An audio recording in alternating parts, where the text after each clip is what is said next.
Bonjour et bienvenue à Tenerife pour y fêter la journée mondiale du tourisme.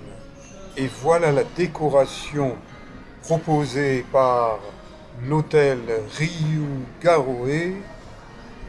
Vous comprenez que j'ai envie de revenir dans un hôtel avec un personnel sympathique, efficace, des tables, mais alors à grossir si on ne fait pas attention. 27 septembre 2022, l'automne est là, c'est le 4e jour avec des nuages, un peu de pluie, mais l'été a été sec, soumis à des influences sahariennes, puisque Tenerife et les îles Canaries sont plus africaines que, franchement, climat européen continental. La vie se découvre aussi dans les couloirs de cet hôtel Riu Garoe, décoré avec des tableaux de représentation de vie locale. C'est agréable d'être dans cet hôtel.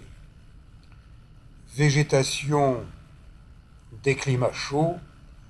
Eh bien, ce matin, il fait un peu gris. Si vous voulez voir du ciel bleu, allez voir les vidéos que j'ai tournées ici même à partir de cet hôtel et dans les environs. Il y a du ciel bleu en juin. Et moi, eh bien, j'ai des baskets. À 72 ans, j'utilise mes muscles et ma tête et ma petite caméra GoPro qui me joue des tours de temps en temps. Mais bon, étant donné que je suis un amateur, je me débrouille. Et petit déjeuner espagnol, il y a de quoi grossir si on prend trop.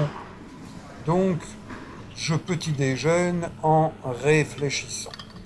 Et je demande ça, plus ça, fromage, jambon, champignons et tomates pour une omelette avec sel et poivre, une cuisinière dont on voit qu'elle est experte, elle sait se servir de ses mains. On ferait bien d'envoyer les administratifs faire des stages en cuisine avant de leur laisser être des petits tyrans dans leur bureau. Moi, le matin, il ne faut pas m'en promettre, il faut m'en donner des protéines.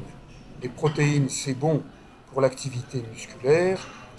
Les fruits, c'est excellent, ça apporte des vitamines. Eh bien, dans cet hôtel, je démarre la journée avec 8 fruits. Pas 5, 5 c'est en France.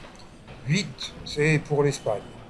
Et si je voulais vraiment grossir, ça serait très facile, mais je me retiens. Donc, après une assiette de protéines, une assiette de fruits et les 2 livres que j'ai apportés exprès. Vous allez savoir pourquoi un peu plus tard dans ce documentaire.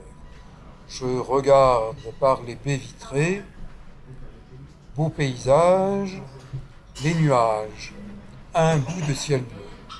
Qui va gagner? On m'envoie un message, ma monitrice de randonnée, sous quelques gouttes de pluie. Eh bien moi je suis au sec, bien tranquille.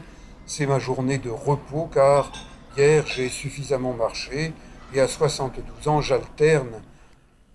Là c'était le 10e Paris-Dakar. Un reportage effectué pour lancer mon premier livre Défi à ski qui a été le premier ouvrage de la collection Nathan Aventure. En France, Nathan c'est quand même une référence. Et là, ces photos, eh bien, c'est celles que j'ai prises dans une expédition sur le volcan Stromboli en 1986. J'avais amené des jeunes sportifs de la commune de la Seyne-sur-Mer et c'était des adolescents. Aujourd'hui, ils ont une cinquantaine d'années, ils sont restés sportifs. Quand on est sportif jeune, eh bien on a toutes les chances de mieux vivre sa vie que si on est un pantouflard.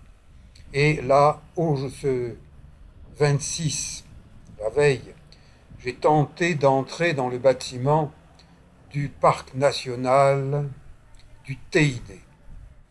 Donc, suite de mon documentaire, suite de mon aventure, et c'est un documentaire numéro 54 dans ma playlist aux Canaries. Donc, il y a de quoi faire.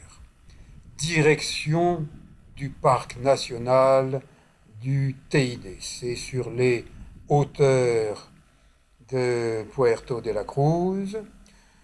J'entre, personne pour me recevoir.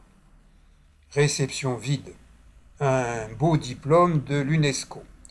Je me demande ce que l'UNESCO dirait s'il savait que à Tenerife, au niveau de la direction du parc national du Teide, on dort.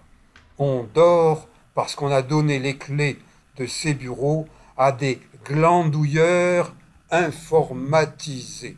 Ne cherchez pas dans le dictionnaire, je viens d'inventer ce terme et il convient parfaitement aux gens qui sont supposés travailler dans ce bureau, mais je ne vois personne. Je suppose que c'est la sieste espagnole à toute heure. Ah, chef, hein, j'ai envie de dormir. Ah, vas-y, va faire la sieste. Comme ça, moi aussi, je fais la sieste. Hein. Hibernation administrative. L'Espagne, champion du monde de l'hibernation administrative au niveau de la direction du parc national du Teide. Je le dis bien fort parce que j'espère arriver à rencontrer un chef pour lui dire que je ne suis pas content de ne pas être respecté quand, en tant que touriste français, je viens, je demande à parler à quelqu'un, on me dit non, tout se fait par Internet de nos jours.